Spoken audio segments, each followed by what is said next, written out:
Alright, folks. Ready for another level of Kingdom Rush? First, let's look at our upgrades.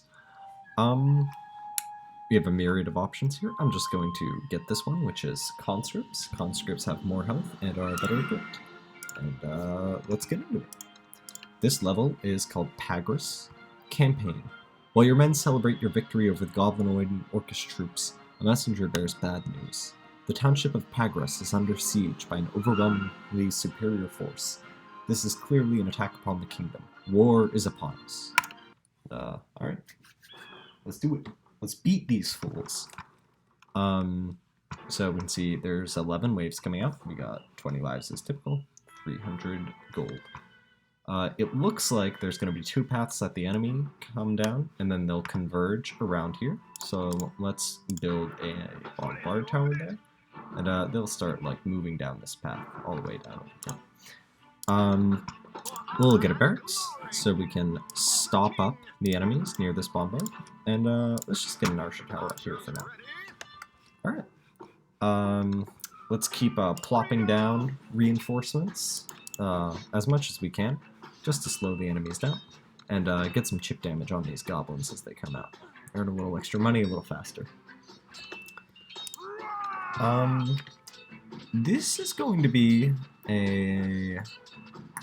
this solution that I have found is, from what I can tell, a unique solution that I've come up with, but hey, maybe it's not. It's just, it's interesting to see, I think. So let's send out that next wave early, get a little cash for ourselves, and yeah.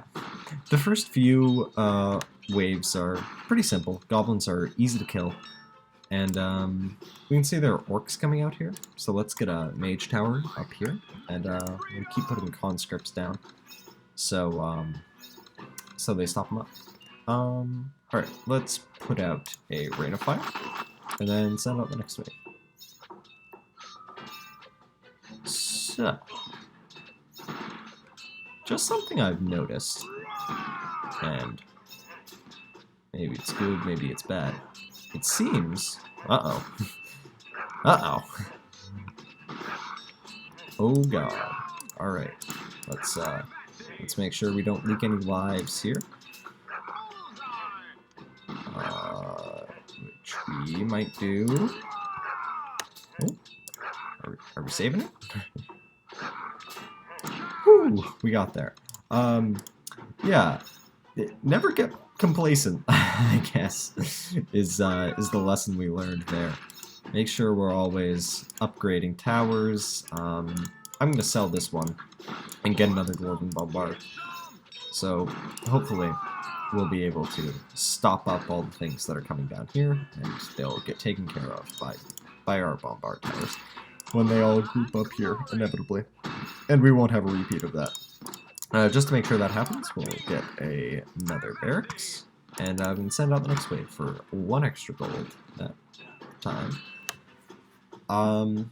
As you can see, we're about halfway through the level now, and we've only had like one scary encounter.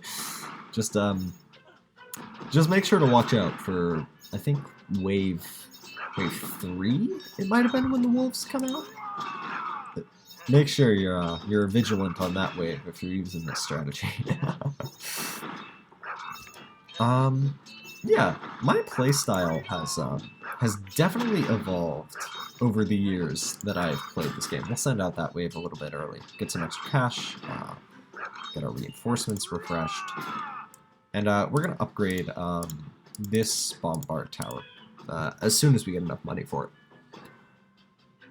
Yeah, so my playstyle has really evolved over the course of, I don't even know, 5 or 6 years I've been playing this game. On and off, it hasn't been like constantly. It's my only game I've been playing, obviously.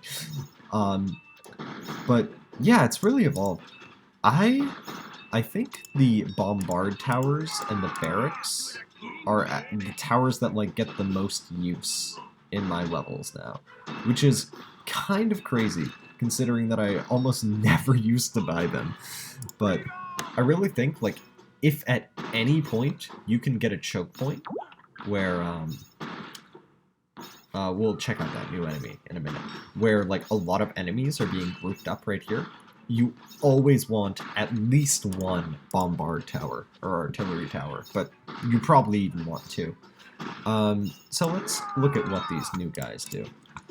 They're shamans, tribal healers, resistant to magic attacks. They have high magic resistance and can heal allies, and they have an average speed. So they'll be going slightly faster than dwarves. But if they ever get down here and like use their healing ability, which maybe they won't, because we're just gonna Rain of Fire them. Uh-oh, that might have been a mistake. Uh-oh. Tip. Magic resistant enemies. Some enemies enjoy different levels of magic resistance that protects them against magical attacks. Makes sense. Magic resistant enemies take less damage from wizards. So basically what that means is that your mage tower is going to be doing very little damage, which makes these shamans a decent threat when paired with orcs. We're going to upgrade this second barracks right now, and eventually we'll upgrade these, the second bombard tower. Eventually we'll upgrade these second barracks once we get the chance, and we might even replace this guy with another bombard tower. We'll see how the level progresses, I suppose. Yeah, so typically these guys are pretty good at most ways of damaging, but they don't have a ton of health. So if you have a decent amount of bombard towers that don't actually target them, they're going to be going pretty quickly, which is why I like this particular solution for this level, even if it's a little dangerous and a little hairy in the early stages. Because right now, like, things are just going to be dying at this point in the game when they get here. You want to keep, just as they get refreshed, you want to keep placing your reinforcements here. Or, if you like, which is what I'm going to do, oh, darn it, you can place them in such a way that they'll fight the healers, and then the healers will go to the back, and then they'll be less useful, because your towers can kill the healers before they actually get to the units they're supposed to heal. I'm gonna sell this archer tower and build another barracks, and hopefully we can get that one upgraded too, but we'll see. And yeah, now you can kind of see, like, they're just taking out everything in like 2 shots as it comes in. Let's upgrade the second artillery tower, and this is the second to last wave, as you can see, and we have a new enemy in this one. So, new enemy, Ogre, big, ugly, and tough humanoids. They'll obliterate everything in their path. They're very high health, very slow speed, and they cost 3 lives. These things are kind of mean. I'm gonna place a barracks up here, just to slow it down a little bit. Yeah, these things are mean. I don't like them. They have a lot of health. The highest health of any enemy, see, they have 960. That's like, I don't know, that's like 8 times these guys' health. I think that's actually 8 times. No, something like that. Something like 8. We'll let that ogre go through, and we'll put reinforcements down here so our towers can deal with just the ogre by itself. Actually, that might not be the most efficient way to do this anymore, because we just have artillery towers. Huh. Yeah, I'm just, this is not really meant to be, like, a walkthrough in the sense, like, oh, I'm doing the perfect strategy, so follow it. I'm really am just kind of learning about the game and about my strategy as I play this as well. So there will come times in these levels where I'm not really sure what exactly the right thing to do is, but I don't know. We got that orc down. Or ogre down. Pretty fast, I guess. So, no harm, no foul. I think I will let this one go by, though. And actually, no, I'm not gonna let that one go by. We'll just have these guys, because I want my foot soldiers to be able to have enough health to take him out. There's a pretty kind of like scummy thing you can do if you're ever about to lose lives, but you have a lot of money. You can basically see, like, here's a really good example.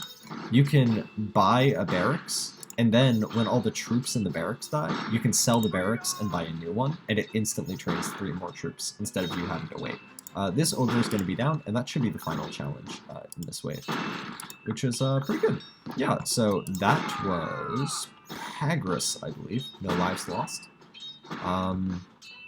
If you like the content, subscribe, leave a like, leave a comment. Have a lovely day, folks. Peace.